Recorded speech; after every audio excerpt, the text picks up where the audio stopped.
Bismillahirrahmanirrahim. Assalamualaikum. Sampurasun Baraya Priangan TV, kembali bersama saya Zulkarnain Finaldi di acara podcast Kabar Priangan TV. Baraya, alhamdulillah hari ini kami mengundang Kang Aditya Ramdhani. Kang Adit, selamat siang Kang Adit. Selamat siang. Selamat datang di studio kami yang sederhana ini. Turun Kang Zul. Sehat Kang Adit? Alhamdulillah sehat Kang. Alhamdulillah, ya. Baraya, masih tetap isu tentang PSU ya, pemungutan suara ulang di Pilkada ya, yang saat ini isunya masih semakin menghangat ya. Kami sengaja mengundang Kang Aditya ini dari PDIP untuk kita berbicara soal bagaimana perkembangan PSU, bagaimana tentang pencalonan dari PDI, juga kita bicara soal anggaran biaya PSU karena beliau juga di anggota DPRD sebagai anggota Komisi 3 ya, Kang Adit ya? 3 dan juga di Badan Anggaran, Kang. Badan Anggaran juga, nah jadi sangat relevan kita berbicara soal biaya pilkada ulang ini ya. Dan Kang Adit juga ternyata sebagai Ketua Badan Kehormatan ya, Kang Adit? Ditugaskan oleh partai untuk iya. di Ketua oleh Pak Ade ya ditugaskan. Iya. Alhamdulillah. Ini baru datang sebagai anggota Dewan, udah jadi Ketua BK nih, luar biasa. Penugasan, Kang. Penugasan. Ya, namanya tugas harus kita terima kan, Kang. Baik, Baraya, kita mulai pembicaranya ya. Jadi masih berkisar soal PSU nih. Kang Adit, MK kan sudah jelas ya memutuskan bahwa Pilkada di Kabupaten Tasikmalaya diulang nih. Saya ingin tahu sih bagaimana di mata Kang Adit dan juga teman-teman di koalisi partai menanggapi PSU ini sebenarnya. Ya, terima kasih Kang Jul. Teman-teman, jadi pada prinsipnya sebagaimana yang disampaikan oleh Pak Haji Adi Sugianto, beliau tentu sebagai warga negara menerima patuh ya, dan taat pada keputusan Mahkamah Konstitusi. Meskipun kalau kita kritisi ini zolim karena apa? Karena Mahkamah Konstitusi memutuskan di luar melampaui wewenangnya, Kang. Melampaui wewenang? Melampaui wewenang, Kang. Kenapa? Jadi putusan MK tahun ini memang banyak yang menurut saya itu melampaui wewenang. Pertama adalah gini, kan norma hukum yang menyatakan bahwa penghitungan masa jabatan sejak pelantikan itu norma hukum lama, Kang. Bukan norma hukum baru. Dari PKPU 2020, dari sebelumnya 2016 itu mengacu pada undang-undang pemilu, Undang-Undang 10 2016 dan Undang-Undang 23 2014, Undang-Undang tentang pemerintahan daerah. Bahwa sejatinya penghitungan masa jabatan itu dilakukan sejak pelantikan, Kang. Jadi ini saya pikir jamak di seluruh pemerintahan, kepala desa, birokrasi, yang promosi, yang mutasi kan bekerjanya itu setelah dilantik, bukan sejak melaksanakan tugas. Nah, kemudian MK mengeluarkan tafsir baru, mengeluarkan norma baru. Nah, masalahnya kemudian apakah MK berhak mengeluarkan norma baru? Iya, MK berhak mengeluarkan norma baru, tapi ini dilakukan pada bulan November 2024. Putusan MK 129 tahun 2024 yang diucapkan pada bulan November 2024 menyatakan untuk wakil kepala daerah yang karena 3 hal meninggal, yang karena kepala daerahnya karena 3 hal meninggal dunia, diberhentikan atau mengundurkan diri, maka penghitungan masa jabatan wakil kepala daerah itu dilakukan sejak serta-merta sejak melaksanakan tugas. Nah, sementara norma ini keluar bulan November 2024. Sementara penetapan Pak Ade sebagai calon bupati itu pada bulan September 2024. Jadi putusan ini berlaku surut, Kang. Kita sepakat, kita memahami, menerima gitu kan, bahwa MK punya wewenang untuk mengeluarkan saya potong dulu. MK mengeluarkan surat keputusan itu. Putusan MK 129. November 2024. Iya. Enggak, November 2024 kan pilkada. Iya, sedang proses berjalan.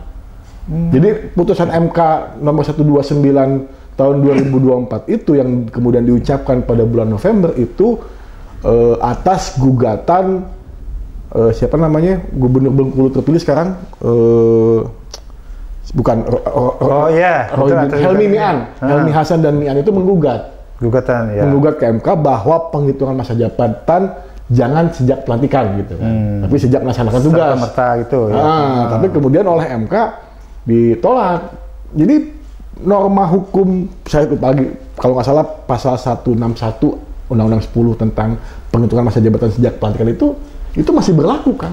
Tapi MK kemudian membuat tafsir baru, membuat pemaknaan baru bahwa untuk wakil kepala daerah yang menggantikan kepala daerah karena 3 hal, meninggal dunia, berhenti atau mengundurkan diri, maka penghitungan masa jabatan sejak saat melaksanakan tugas. Masalahnya norma baru ini tadi baru dikeluarkan pada saat 1/29/2024 bulan November. Makanya kan dalam persidangan pengacara KPU menyampaikan bagaimana peran KPU pada saat waktu itu menetapkan pasangan calon. Ya KPU Kabupaten menetapkan Haji Ade Sugiarto itu kan berdasarkan PKPU nomor 8 tahun 2024 pasal 19 huruf E itu penghitungan masa jabatan sejak saat pelantikan. Dan itu norma yang sudah ditetapkan, dan bahkan PKPU itu sudah diuji kan di Mahkamah Agung pada bulan Oktober. Hasilnya Mahkamah Agung menyatakan tidak ada masalah dengan PKPU tersebut. Gitu. Nah ini makanya saya bilang MK ini zolim, melampaui wewenangnya. Dalam norma hukum yang umum itu tidak boleh berlaku surut, harus ke depan. Dan itu sudah disampaikan oleh saksi-saksi ahli kita kan. Kan kita kan tidak hanya kita ya, ada Tasik, Kutai Kartanegara, dan Bengkulu Selatan. Nah sudah disampaikan kalaupun mau ya ini berlaku ke depan, prospektif, tidak berlaku surut. Gitu. Ini kita anggap sebagai melampaui wewenang kan. Tapi ya tadi sebagai warga negara, apapun putusannya kita terima. Masalahnya kan ini udah di ujung ya. Maksudnya di ujung teh tidak ada upaya lagi kalau mau urama geus gitu kan. Ini tidak ada upaya. Kemarin waktu kita rapat di DPP PD Perjuangan itu kan juga ada teman-teman dari Papua juga yang kemudian didiskualifikasi. Jadi yaudahlah Bang, MK ini menghidupkan kita, tapi juga membunuh kita Bang. Jadi Papua itu unik. Menang saya lupa namanya, kalau nggak salah Ben Hur, calon gubernurnya Ben Hur. PDI Perjuangan itu sama seperti di Jakarta, dikepung. Jadi kalau kemudian tidak ada putusan MK, kita tidak bisa mencalonkan diri. Tapi karena kemudian ada putusan MK, dan waktu itu putusan MK keluar sebelum penetapan. Oh, yang itu yang batas minimal. Batas minimal itu kan benar kan? Sebelum penetapan saya lupa lagi. Sehari lah menurut salah. Ada seminggu lah. Seminggu sebelum batas akhir penetapan pasangan calon. Pendaftaran calon. Tanggal 22 September itu. Pendaftaran. Seminggu sebelum pendaftaran calon itu muncul putusan MK. Jadi di DKI kita bisa mencalonkan PDI Perjuangan kan sendiri, di Jawa Barat termasuk di Papua. Jadi Papua ini yang sudah tidak bisa mencalonkan tiba-tiba bisa. Dan terpilih kan, menang. Menghidupkannya sekarang dihidupkan. Lalu dibunuh oleh MK karena ada wakilnya yang dianggap tidak memenuhi syarat. Wakilnya tidak memenuhi syarat, lalu kemudian didiskualifikasi dan diganti wakilnya. Nah ini juga keanehan yang kedua gitu Kang. Jadi gini, Pak Ade ini kan terus Bupati Kutai, Pak Edi Darmansyah, terus Bupati Bengkulu Selatan, Pak Gus Nadi kalau nggak salah namanya. Mereka kan tidak menyembunyikan statusnya. Mohon maaf, ada beberapa yang didiskualifikasi itu. Pertama karena memang dianggap tidak memenuhi syarat. Ijazah palsu atau ijazahnya tidak bisa dibuktikan. Saya lupa kalau nggak salah wali kota Palopo, terus calon bupati Pasaman, termasuk calon wakil gubernur Papua itu status pernah terpidana kalau nggak salah. Itu disembunyikan kan. Kemudian setelah diperiksa oleh MK terbukti. Ternyata mereka tidak memenuhi syarat. Ada yang ijazah SMA, ada yang kemudian status tidak mengungkapkan status terpidananya. Itu jelas kan. Kesalahan memang kesalahan individu. Dia menyembunyikan statusnya, sama seperti dulu Saburai Jua kan, NTT Orient, dia mempunyai paspor Amerika, tapi kemudian disembunyikan. Lah kalau Pak Ade, kalau Pak Edi Damansyah, kalau Pak Gusnan Bupati Bengkulu Selatan, ini kan enggak. Semua orang bisa menghitung masa jabatannya sejak pelantikan.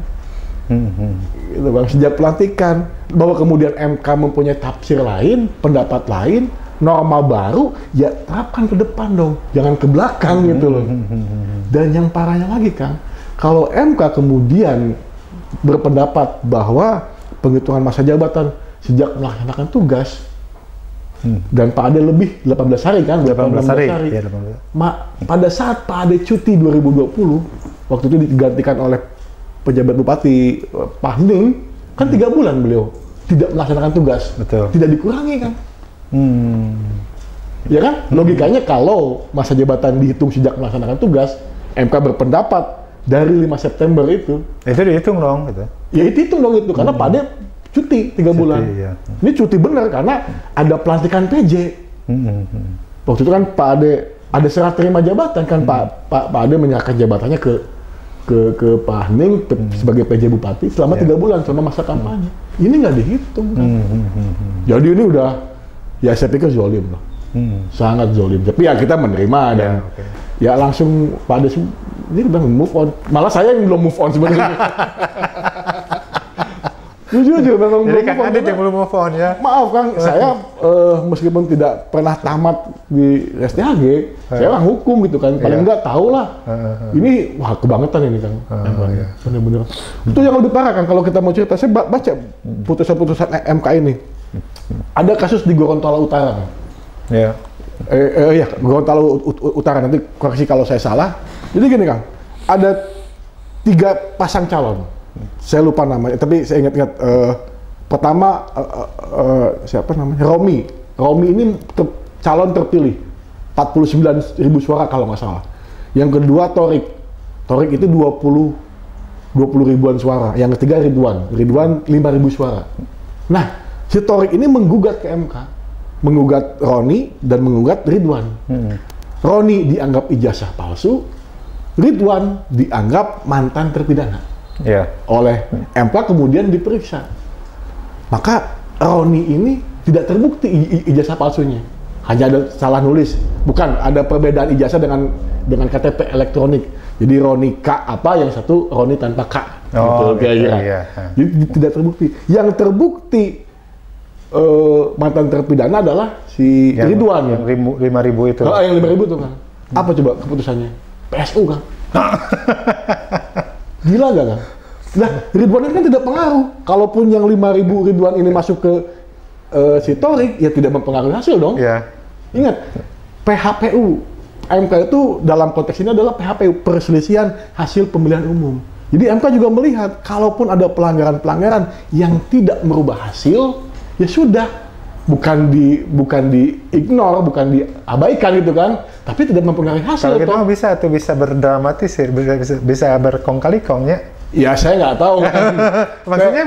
maksudnya gini, misalkan ada calon 3 nih, yang calon menang, jadi tidak puas, nggak sesuai ngagugat nu iya nu eleh. Nah, itu saya nggak tahu apa yang dimaksud itu ya, tapi yang jelas bahwa keputusan MK yang 2024 ini luar biasa. Banyak, saya pikir tadi melampaui wewenang. Contoh yang kedua adalah Mahakam Ulu dan Kabupaten Serang. Mahakam Ulu itu anak bupati mencalonkan. Terbukti bupati incumbent cawe-cawe. Gitu. Kemudian hasilnya didiskualifikasi anak bupati ini. PSU dan didiskualifikasi. Kabupaten Serang terbukti menteri cawe-cawe kepada istrinya.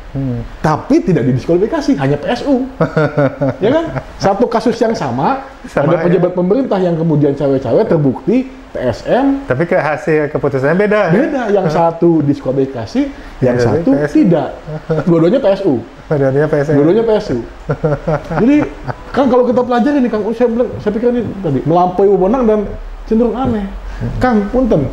Putusan MK 129 itu kan kalau bahasanya Pak Zainal Mukhtar dalam saksi ahli Pak Kutai kemarin itu kan, ini adalah satu tarik nafas dari putusan, saya lupa, 2009, 2020, 2023, intinya adalah masa jabatan. Nah, pada tahun 2020 MK mengeluarkan putusan PUU pengujian undang-undang nomor 67 tentang ini, tentang masa jabatan,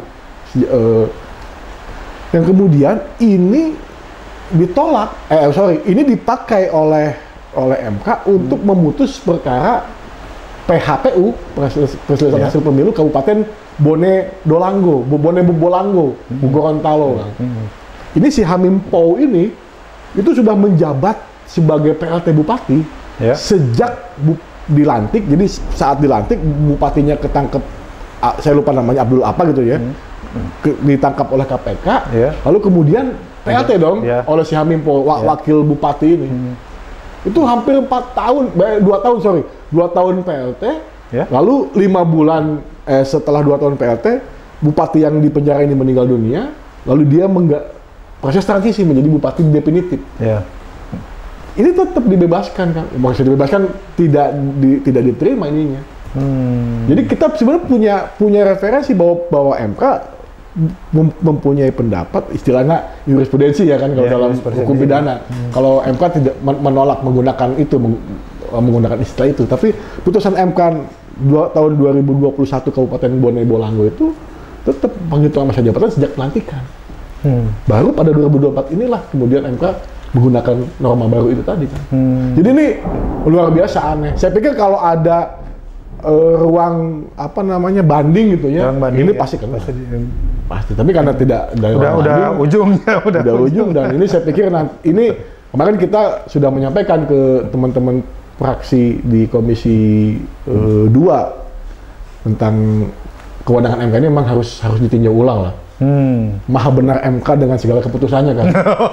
Iya kan, nggak bisa digugat kan. Selesai udah di MK kan. Lah emangnya MK Tuhan enggak kan? MK manusia biasa kan, yang juga saya pikir banyak keliru, banyak salah, dan semua saya pikir ahli hukum sekarang sudah mengkritisi itu. Dari sisi lain, Kang Adit melihat nggak ada kaitannya MK dengan kekuasaan nggak? Saya nggak berani menduga itu kan. Ya, karena cenderung fitnah kan tadi kan. Saya nggak mau bahas soal itu, bahwa saya juga mendengar kan ada rumor katanya ada intervensi kekuasaan, ada rumor katanya masuk sekian rupiah gitu. Enggak lah, saya ingin bahas materinya aja. Materinya ini aneh, dan ya tadi melampaui, istilah saya melampaui wewenangnya. Gitu. Karena tadi ini PHPU, perselisihan hasil pemilihan umum. Jadi yang bersoalkan adalah hasilnya kan. Pak Ade itu kan orang tahu kan, kita semua bisa menghitung masa jabatannya dari pelantikan sekian, dari sekian.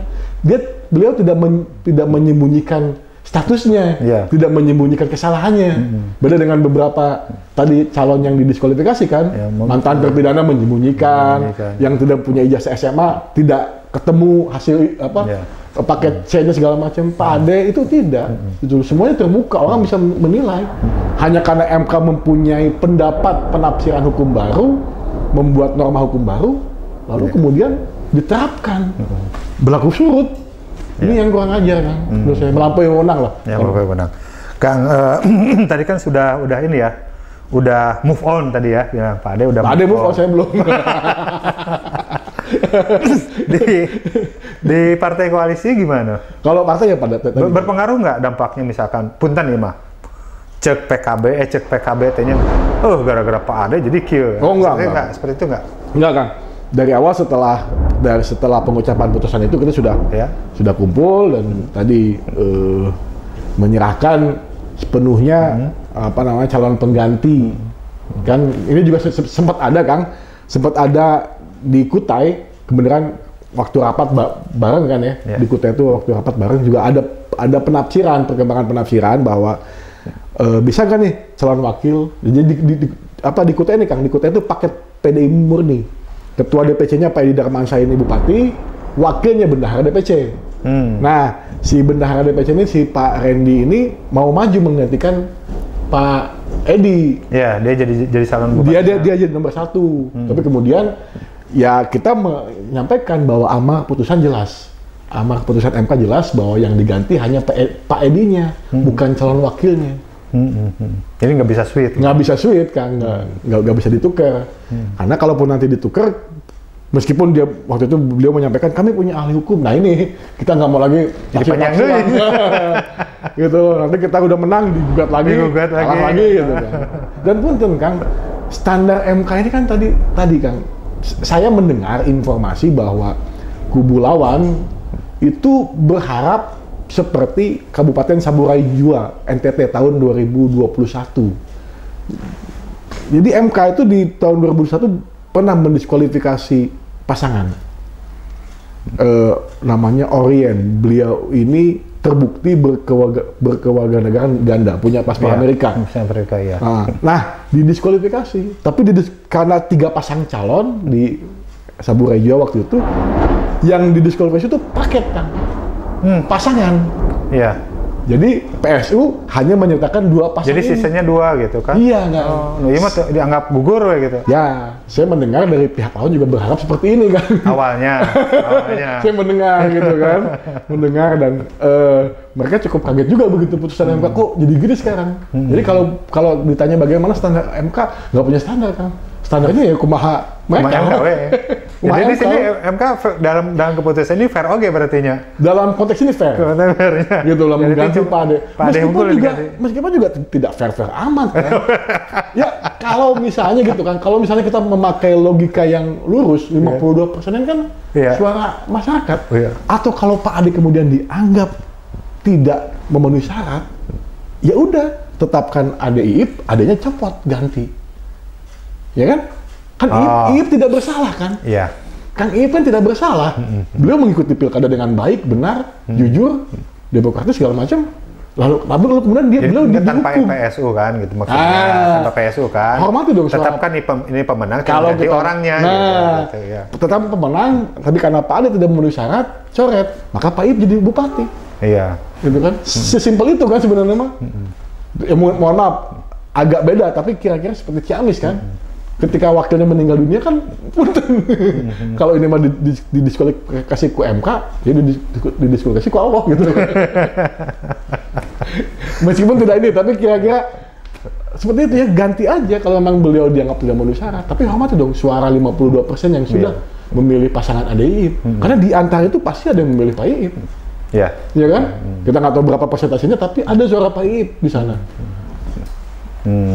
Kang, kembali tadi, jadi tidak ada. Memang dulu kan awal-awal PSU awal keputusan MK mulai kan muncul wacana suite kan seperti itu. Ya ada tadi kalau di sini nggak, kalau di kita nggak ada kan. Di kita nggak ada. Di kita solid, menyerahkan sepenuhnya kepada dalam hal ini partai pengusung utama Pak PDI Perjuangan untuk mengganti calon, mengusulkan calon pengganti. Ya. Itu loh, dan PKB, jadi, PKB Nasdem, juga PBB itu menerima ya. Tetap solid berarti ya. Solid kan kemarin waktu daftar kan semua solid. PKB lengkap, Nasdem lengkap, bahkan B1 KWK yang dari Nasdem itu langsung diserahkan oleh Pak Saan Mustafa waktu itu. Kebetulan beliau ada kunjungan ke Tasik, beliau langsung menyerahkan B1 KWK itu ke Pak Ade dan ke Bu Ai.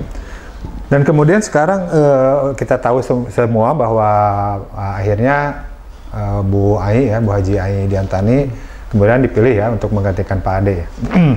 Ini bisa diceritakan nih dinamikanya yang terjadi? Sebenarnya tidak ada dinamika kan? Tidak ada dinamika. Ya kita cek ke bawah kan, teman-teman. Jadi teman-teman relawan, teman-teman PAC Ranting. Kemarin simpatisan kita cek gitu kan, secara cepat melalui polling kecil-kecilan gitulah di antara mereka itu kan, di antara kita buat polling kecil-kecilan, lalu semuanya hampir sepakat mengusulkan Ibu Hajah Ai Diantani. Dulu kan juga muncul Pak Arief ya, Pak Muhammad Jen ya. Itu muncul gitu? Nggak ada. Jadi semua partai PAC Ranting, DPC, kemudian relawan simpatisan kita cek ke bawah itu solid mendukung Ibu Haji Ai. Tapi di media sosial banyak lah muncul. Ya itu media sosial kita nggak tahu ya Kang ya. Ya itu kan bisa juga dari lawan yang berupaya memecah belah ya. Gitu loh, mungkin tapi atau mungkin dari usulan teman-teman, tapi secara umum sih kita tidak melihat. Di internal koalisi nggak ada. Semuanya solid. Jadi artinya waktu itu kan kita media memunculkan beberapa nama ya yang kita saring dari kita tangkap dari masyarakat ya, dari medsos, dari macam itu tidak muncul dari nama. Itu tidak muncul. Jadi, di koalisi PDI tanggal 24 itu ya, begitu putusan itu kan malamnya Pak Haji Ami dan kawan-kawan DPC PKB terus dari Nasdem itu menyampaikan ke kita ya begini takdirnya gitu loh, kita yang sudah menang kemudian dibatalkan dan kami menyerahkan sepenuhnya calon pengganti Pak Haji Adi ini kepada PDI Perjuangan. Iya. Gitu kan, untuk diputuskan segera karena waktunya terbatas kan. Iya. Gitu. Lalu kemudian kita malam itu juga kita langsung buat polling terbatas ke relawan, ke PAC, ke ranting untuk menanyakan siapa calon pengganti Pak Haji Ade Sugianto. Yeah. Dan saya menyebutnya lebih dari 90%. Mungkin ada 1-2 tadi yang memunculkan nama-nama lain kan. Tapi kalau sudah 90%, saya pikir nggak perlu diini lagi ya. Itu menyatakan mengusulkan Ibu Haji Aindian Tani Ade Sugianto karena beliau pertama merepresentasikan Pak Ade, gitu kan, merepresentasikan wajah Pak Ade. Yang kedua juga kan beliau kan berpengalaman kan sebagai anggota dewan dan mempunyai elektabilitas yang tinggi. Ya, paling tinggi kemarin waktu pileg ya. Beliau itu dalam pileg sejarah Kabupaten Tasikmalaya itu mencatat rekor ya. Rekor 20.900. Dulu yang terbesar itu Pak Subarna kalau nggak salah 17.000. Ya, sekarang Bu terkalahkan 20 sekian kan kalau salah. Iya. Dulu yang terbesar itu Pak Subarna tahun 2009 kalau nggak salah 17 atau 18.000. Nah, sekarang kemudian terpecahkan rekornya oleh Ibu Haji Ai 20.900. BPP-nya berapa sih sebenarnya? Kalau sekarang kan nggak ada BPP ya. Oh, sekarang ada BPP. Jadi istilahnya apa namanya? Saya lupa lagi. Penghitungan saya lupa lagi istilahnya. Tapi kalau di BPP kan itu sudah 1 kursi kan. 1 kursi. Kalau di BPP kan, jadi kan apa namanya jumlah suara sah yang masuk dibagi 8 kursi. Itu kalau nggak salah cuma 19.000 sekian. Oh, dia udah ini ya, udah pas. Sudah gitu. memenuhi jadi bawa kursi sorangan. Bahkan pun ya. Bahkan Ibu Haji Ai teh ngagandong Abi kan. Jadi Abi digandong, jadi 2 kursi. Nyeblok. Berkah beliau. Singapana 2 kan ya? 2. Dapat 1-2 kursi. Bu Ai sama Pak Adi. Sama Abi kan. Oh iya, berarti ketalang Bu Ai. Pantesan ngebela BBA kan? Ya enggak, karena tadi secara pribadi kalau kami di DPC kan hanya menampung aspirasi dan ini teman-teman kan. Kita kan ada beberapa ada 3 komponen pemenangan kemarin itu kan. Struktural, PAC ranting, anak ranting, terus ada tim relawan resmi, ada simpatisan. Nah, ini yang kemudian kita cek semuanya dan 90% lebih menyatakan mengusulkan Ibu Haji Ai untuk diusulkan ke DPP. Ini dilempar dulu ke partai koalisi juga? Enggak. Karena di koalisi menyerahkan sepenuhnya. Nah, bagaimana sikap partai koalisi setelah tahu bahwa PDI mencalonkan nama? Oh iya, menerima. Makanya nggak ada tadi. Nggak, kan ada gini, partai koalisinya kan PKB ya? Iya. Di sini PKB itu kan sama Nasdem ya? PKB, Nasdem, dan PBB. PBB ya? PBB, cuman PBB mungkin tidak tercatat sebagai karena waktu itu telat administrasi kan? PBB sama Nasdem mungkin tidak ini kan, jadi masalah ya. Tapi PKB kan partai Islam yang notabene katanya dihuni banyak kiai, ulama, dan agak resisten dengan pencalonan perempuan kayak gitu gimana? Isu gender sudah perempuan gitu. Sudah selesai kan isu iya. Itu. Jadi isu gender ini kalau kita pelajari sejarahnya kan hanya dipakai untuk menolak Ibu Mega waktu itu. Iya. 2004 dan 2029. Sama seperti isu Ahok 2017. Kristen kafir gitu segala macam. Jadi ini isu sara ini hanya dipakai untuk Ahok aja. Kayak yang lain mah enggak gitu kan. Karena buktinya banyak sekarang kepala-kepala daerah yang non muslim juga terpilih di daerah-daerah muslim. Dan nggak ada masalah gitu loh. Iya, nggak ada masalah ya. Dan dari dulu juga kita nggak pernah mempermasalahkan masalah itu. Kepala-kepala desa di kita banyak yang perempuan kan. Di Cikondang itu kan yang kemarin pergeseran tanah itu biasanya perempuan. Iya, betul ya. Di desa Wakap Bantar Kalong perempuan. Jadi secara umum RT kita banyak perempuan kan. Oh iya. Jadi secara umum kita sudah ya karena ini bukan bukan persoalan bukan persoalan ritual ibadah. Ini kan persoalan kebijakan publik, soal ini hal-hal yang sifatnya hubungan sosial, bukan hubungan kepada Allah. Jadi artinya yang saya dengar, yang kami dengar gitu ya, media dengar bahwa ulama-ulama agama nggak ada. Nggak ada ya? Nggak ada. Menerima berarti ya? Ya tadi 1-2 mungkin ada ya, tapi secara umum sudah tidak lagi relevan hari ini. Ya. Ya Kang Bupati Demak, Bu Esti Anah, itu Demak itu kan tanah wali kan, bupatinya perempuan.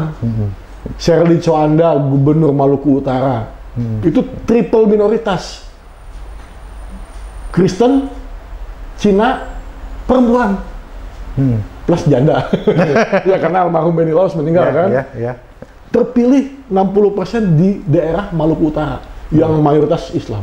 Kalau di Malukunya mungkin ya banyak teman-teman kita yang kalau kita melihat kalau kita melihat dari sentimen gender, sentimen sara itu kan nggak ada ya, nggak selesai. Garut wakilnya perempuan, Bu Putri Lina. Pangandaran ya? Pangandaran Bu Citra. Sebelumnya Kota Banjar Ibu Ade UU Sukaisi. Ya dulu. Jadi dulu di Kuningan almarhum Ibu Eti, Bu Eti ya. Almarhum yang pasangan dengan Bu Ice ya. Istrinya almarhum Pak Aang, perempuan. Jadi sebenarnya sudah ini kan sudah. Jadi partai koalisi Indramayu Bu Nina perempuan. Wah banyak kan sudah. Bogor Ibu Ade Yasin, Ade Munaroh Yasin perempuan. Jadi sudah saya tidak nggak ini kan punten tidak relevan ya hari ini. Ya. Nah ini jadi tidak ada lagi ya. Saya melihat bahwa ini bakalan jadi sejarah nih. Bahwa di Kabupaten Tasik kepala daerah sekarang calon perempuan ya. Kemarin ada ya Bu Haji Dede. Bu Haji Dede. Tapi kan tidak jadi kan? Iya. Kalau jadi ini kan luar biasa jadi sejarah. Ya kita berharap mohon doa, mohon dukungan dari masyarakat Kabupaten Tasikmalaya bahwa ya Ibu Haji Ai Diantani ini bukan sosok yang bukan sekedar ibu rumah tangga gitu kan. Yeah. Beliau ini berpengalaman. Beliau menyelesaikan kuliahnya di STHG lalu lanjut di UGM ya. S2-nya hukum. Master notaris MKN. Nah, lalu beliau juga menjadi anggota DPRD 2019 sampai sekarang dan harus mundur karena mencalonkan diri sebagai ditugaskan oleh partai menjadi calon bupati pengganti Pak Ade. Dan suaranya kemarin signifikan. Dalam banyak hal justru saya melihat Ibu Haji Ai ini punya kelebihan dibanding suaminya. Ya, salah satu contohnya misalkan. Contohnya adalah beliau ini orang yang mobile-nya tinggi. Mobilitasnya tinggi. Ya, maaf, kita tahu kan kalau Pak Ade ini orang yang suka di belakang meja. Beliau ini konseptor. Pak Ade ini. Jadi beliau lebih banyak meluangkan waktunya itu di rapat-rapat, di konsep. Nah kalau Bu Ai ini tipikal orang lapangan. Jadi beliau itu bisa satu hari 7-10 titik keliling. Menyambangi masyarakat. Iya. Jadi ini kita lihat ya kan, kalau dulu Pak UU itu kan rajin. Ya. Pak UU ini orang yang tipe mobilitasnya tinggi, rajin ke lapangan. Kalau Pak Ade itu rajin konsep. Jadi beliau itu mendesain dari belakang, dari meja. Suka turun ke lapangan tapi intensitasnya tidak terlalu tinggi. Nah, Ibu Haji Ai ini tinggi banget kan. Ini mirip Pak UU. Itu bisa sehari 10 titik kan. Saya sendiri juga nggak sanggup, saya sendiri ya. Agak lumayan juga gitu kan. Kalau misalnya ada kegiatan partai, misalnya dari Cipatujah harus ke Cikalong, terus Cika Thomas itu paling saya nih paling 4-5 titik lah. Kalau ibu tuh nggak, itu bisa sampai kemarin waktu kampanye Pileg kan, beliau kampanye itu keliling kan tinggi sampai ke desa-desa. Termasuk juga mungkin kemenangan 52% pasangan ini juga salah satunya dibantu juga oleh Bu Ai. Iya kan, beliau ini ya tentu ya kampanye untuk suaminya kan. Tadi intensitasnya tinggi bisa. Jadi kalau kemarin ada isu beliau sakit segala macam, enggak lah.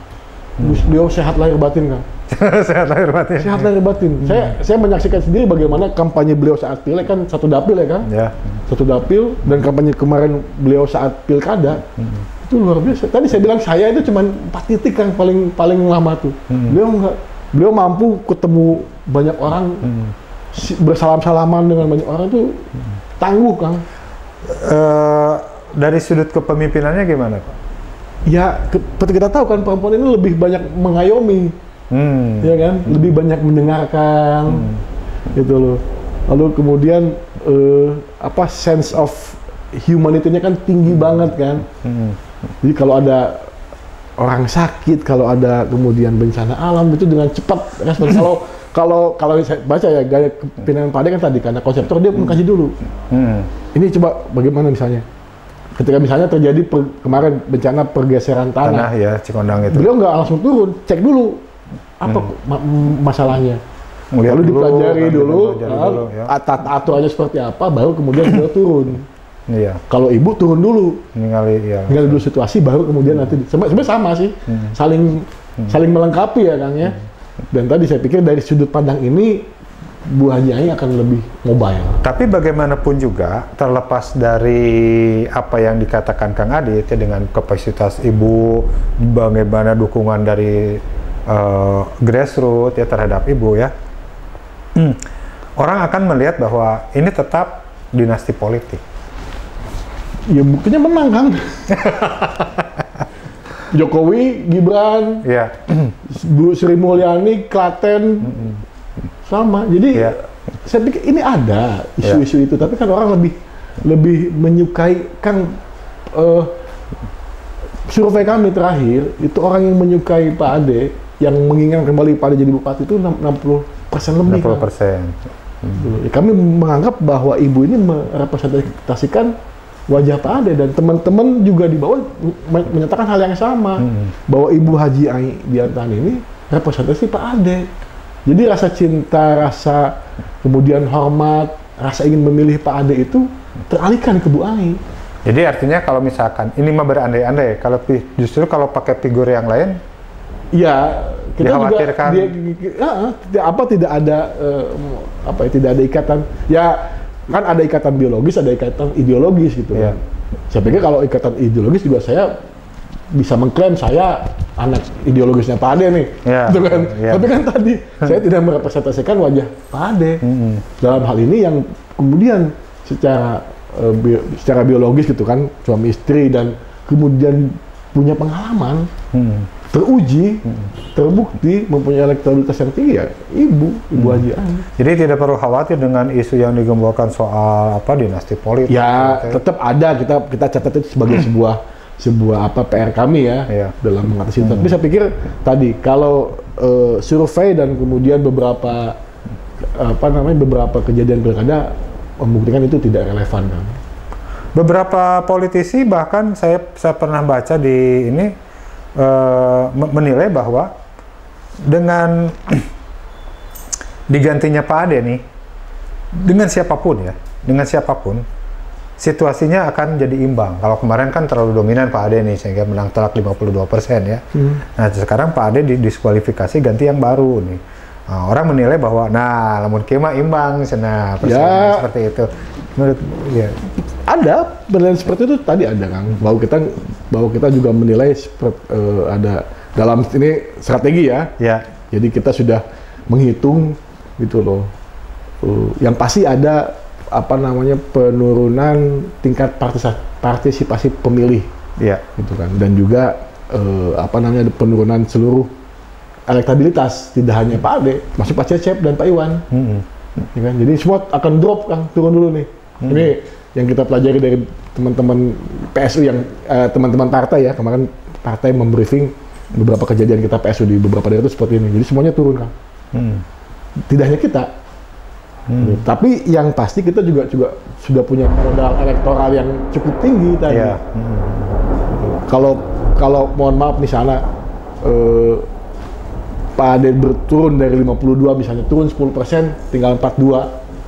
Maka kalau kita analog logika yang sama, Pak Cecep 27% juga turun 17 ya. Ingat Kang, gapnya itu tinggi loh kemarin tuh. Gapnya tinggi, 27 dan 52, 25%. Dua kali lipat ya? Dua kali lipat, kan? Lipat ya? Kalaupun kita hilang setengahnya, paling nggak kita punya modal 25%. Masih ada imbang ya? Masih ada persen. Karena nggak mungkin juga Pak Cecep, kalau misalnya gitu kan, modal kita nih dihitung setengahnya 25%. Pak Cecep atau Pak Iwan juga nggak mungkin dari 27 dong. Iya. Dia harus berkurang juga. Faktor pengurangnya kan tadi partisipasi pemilih dan lain-lain. Termasuk pun tentang masyarakat menang milu, kamar geges eleh, gitu kan. Banyak orang ngadukung di eleh. Kalau gapnya sedikit sih, seperti Cianjur misalnya kemarin kan, Pak Herman dengan bupati terpilih itu cuma beda 10.000, atau Bekasi misalnya yang juga cuma beda 15.000, oke. 50-50. Yeah. Ini gapnya tinggi kan. Atau seperti Pangandaran misalnya kan, Bu Citra dengan Pak Ujang Din, beda 5%. Ini bedanya 25% kan. Iya. Jadi bisa nyeblok katanya. Atau bisa beralih kan gitu ya? Saya sudah mulai, kami sudah mulai menginventarisasi itu kan. Ada daerah-daerah yang mungkin kita hilang, tapi ada daerah yang juga mungkin kita bisa bertambah. Bertambah. Kami ripuh gitu, kudu PSUD gitu. Tapi baturnya sarua kan. Nu menang wae ripuh, komodo eleh gitu. Nah, ada pernyataan gini, bukan pernyataan, fenomena menarik nih. PSU 19 April, Lebaran 1 April. Kita masyarakat Tasik biasa mudik teh gini kayaknya. Mereka para pemilih itu kan di luar nih, sebagian juga ada di luar nih. Nah, ini kan ada rentang waktu yang sangat tidak pas dengan para pemudik. Jadi artinya partisipasi pemilih sangat terancam. Iya, pasti kan. Upaya PDIP gimana? Ya, tentu upaya kita ya tetap hari ini sosialisasi terus Bu Ai ya. Tapi yang jelas itu kan sesuatu yang nggak bisa kita hindari. Sama seperti halnya dengan pemilih kita di Cineam, penambang emas. Ya nggak bisa disuruh pulang kan. Lagi usaha tuh, gitu. Daripada milih orang mana yang itu. Dan aku kudu ngongkosnya kan mahal. Jadi itu sesuatu yang kita tadi yang tadi saya bilang, yang sesuatu yang tantangan kita tuh ada di sana. Bagaimana kemudian menjaga partisipasi pemilih ini supaya tetap paling enggak di angka 60% lah, kan kemarin 70%, 75%. Iya, 70%. Nah, jadi sekarang di 60% sudah sangat bagus. Biasanya setengahnya kan. Biasanya PSU itu? Biasanya setengahnya. Beberapa setengahnya dari 70%? Setengah dari DPT. Oh. Jadi 50% itu sudah sangat bagus. Ini arahan dari teman-teman DPP, PSU, pengalaman kita PSU itu Tasik itu nggak lebih dari 50%. Jadi tantangannya kita adalah sekarang bagaimana mempertahankan pemilih yang ada. Makanya tadi suara usulan Ibu Hajia itu yang saya bilang, itu kita kemarin 2 hari kan polling ke teman-teman relawan, simpatisan dan partai PD Perjuangan secara umum menyatakan pengganti Pak Ade adalah Ibu Haji Diantani Ade Subianto. Ini juga masukan dari bawah kan. Jadi jujur kalau mau disampaikan, strategi kita adalah mempertahankan yang ada sekarang. Mempertahankan yang 52 aja dulu. Sudah cukup buat kita untuk menang. Nggak akan kemana-mana lagi kan. Jadi anggapan bahwa imbang itu salah menurutnya? Kalau saya menyebutnya itu kan. Kecuali kalau mereka punya data survei ya. Dan kebetulan juga kita sekarang sedang survei. Ada lembaga survei yang memang sudah kita sudah kita kontrak untuk melakukan survei di Tasikmalaya. Kecuali mereka punya data survei yang menyatakan kemarin kan di radar kan di atas angin, saya nggak tahu angin apa. Jangan angin hujan atau angin badai. Nih Kang, ini yang saya tangkap ya. Saya tidak tahu orang lain menangkapnya seperti itu, tapi saya pribadi menangkap bahwa selama ini Tasikmalaya itu milik P3, milik Partai Islam, yang kita tahu nih, ya, yang kita tahu. Nah, tapi dalam beberapa tahun ini, beberapa pemilu ini tampaknya itu agak terjadi perubahan ya. Saya melihat di Kabupaten Tasik merah mulai menguasai ya, baik pemilu maupun pilkada ya seperti itu. Nah, saya nggak tahu apa yang terjadi nih. apakah masyarakat yang berubah, pemilih kulturalnya pada meninggal dunia gitu diganti oleh pemilih milenial gitu ya, apakah kinerja partai, apakah figuritas? Ya semuanya kan, semuanya. Jadi pemilih-pemilih loyal, pemilih-pemilih kultural kita menurun kan, gitu kan, beralih ke pemilih-pemilih yang saya sebut sebagai floating mass. Jadi floating mass kita bertambah. Pemilih loyal menurun, dan ini tidak hanya P3, semua partai saya pikir. Jadi hari ini tuh apa ya, cenderung floating mass. Kemana anginnya nih? Gitu, kemana anginnya? Ya kedua ya kinerja partai juga melemah. Yang terakhir tadi figuritas. Kalau konteksnya pemilu dalam hal ini adalah pemilu legislatif DPR RI, seperti kita tahu kan.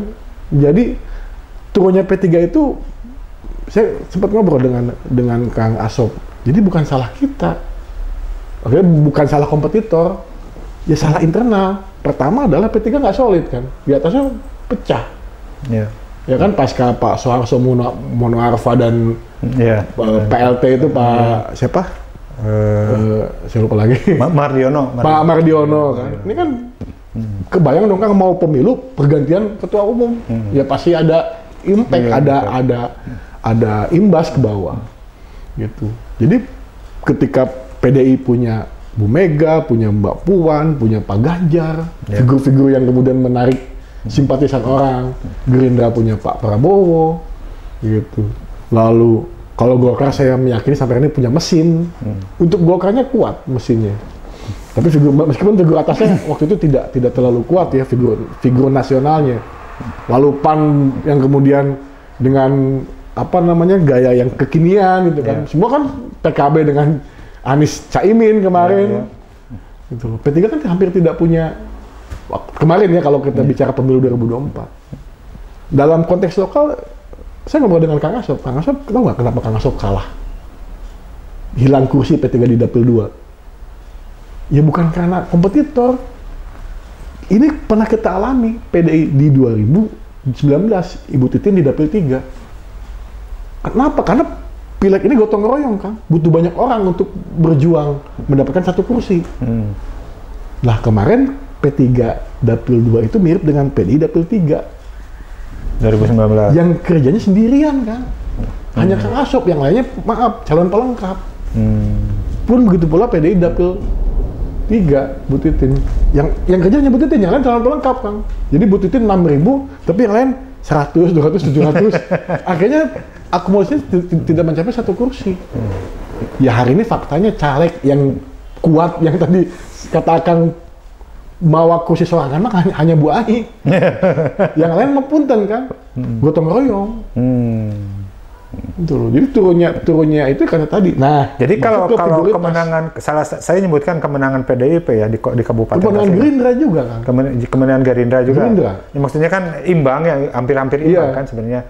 Saya tidak melihat partai yang lain lah. Misalkan dengan kemenangan PDIP sendiri itu di tanah santri ini penyebabnya apa? Ya tadi figuritas kita memilih caleg-caleg yang memang berkualitas, para petarung gitu kan di caleg kabupaten. Lalu kemudian kita kemarin kebantu juga oleh soliditas partai kan. Orang selalu melihat PD ini partai yang paling solid, ya kan, tidak ada isu-isu perpecahan segala macam. Lalu juga ada figur calon presiden kita kan, Pak Ganjar waktu itu, yang juga menarik simpati banyak orang. Lalu ada figur lokal, Pak Bupati, Pak Haji Ade Sugianto, yang juga kemudian menimbulkan simpati. Jadi naiknya kita dari 6 jadi 9 kursi ini kan juga tadi kinerja partai solid, caleg solid dan bergerak, lalu kemudian figur nasionalnya kuat, figur lokalnya juga sangat kuat, jadi gitu kan. Dan saya pikir, mohon maaf, saya perlu agak mengkoreksi. Sebenarnya di Tasik itu bukan partai Islam kan. Kalau kita jumlahkan partai Islam dan partai nasionalis kita sebut misalnya PDI, Golkar, PAN, kita anggap PKB kan partai nasionalis kan, sebenarnya kan, ya kan? Karena partai Islam dalam konteks ini kan itu P3, PKS gitu loh. Kalaupun PKB masuk ke sini juga lebih unggul, lebih unggul partai nasionalis kan di tanah Priangan ini. Masuk ke Ciamis apalagi sudah beda lagi gitu kan. Jadi saya pikir coba menginikan tadi, jadi asumsi akan agak keliru soal tadi. Oh, asumsinya keliru ya. Jadi ini bukan bahwa kemudian orang mengidentifikasi ini sebagai basis P3. Ya mungkin dulu karena P3 pernah 14 kursi di Tasik. Iya, betul. Gitu kan, zaman Pak Tatang, almarhum dan lain-lain. Tapi secara umum kalau kita jumlahkan, tetap sebenarnya partai nasionalis yang lebih kuat. Oh ya, baik. Kang Adit, menarik ya diskusinya, terutama tadi soal PSU ya. Ini terakhir, Kang. Ada yang mau disampaikan, Kang Adit, kepada masyarakat, khususnya Baraya Priangan TV, terkait dengan PSU, mangga silakan. Oke, terima kasih Baraya Priangan TV. Jadi, yang pertama, saya menghimbau masyarakat untuk datang, untuk kita sukseskan PSU ini dengan aman, tertib, dan tentunya ini belum kampanye ya, tapi boleh kan kampanye kan? belum masa kampanye. Belum ya, tapi mau dilanggar, silakan. Jadi prinsipnya tadi pesan Pak Bupati, Pak Haji Ade Sugianto, bahwa kita lapang dada menerima apapun keputusan MK ini kan, seperti yang tadi saya bilang bahwa MK ini zolim, tapi beliau nerima dan kita akan laksanakan PSU ini dengan baik, sesuai aturan, dengan tertib, dengan demokratis, dan tentunya tadi kita tidak menginginkan adanya hal-hal yang melanggar ketertiban atau inilah. Kita ingin Tasik kondusif, Tasik aman, bahwa nanti siapapun yang terpilih calon bupati nanti pengganti Pak Haji Ade Sugianto, ya mudah-mudahan Ibu Haji Ai, tentunya pasti akan kita berdoa mudah-mudahan diberi kesehatan dan akan membawa Tasikmalaya lebih baik. Terima kasih. Baik, terima kasih Kang Adit.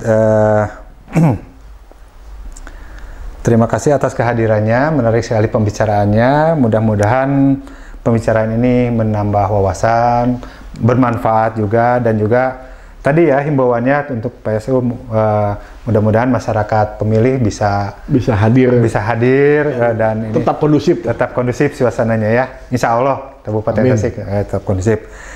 Begitu saja Baraya Priangan TV, perjumpaan kita kembali di lain kesempatan. Assalamualaikum warahmatullahi wabarakatuh. Waalaikumsalam warahmatullahi wabarakatuh. Turun Kang Dit. Turun Kang Dit.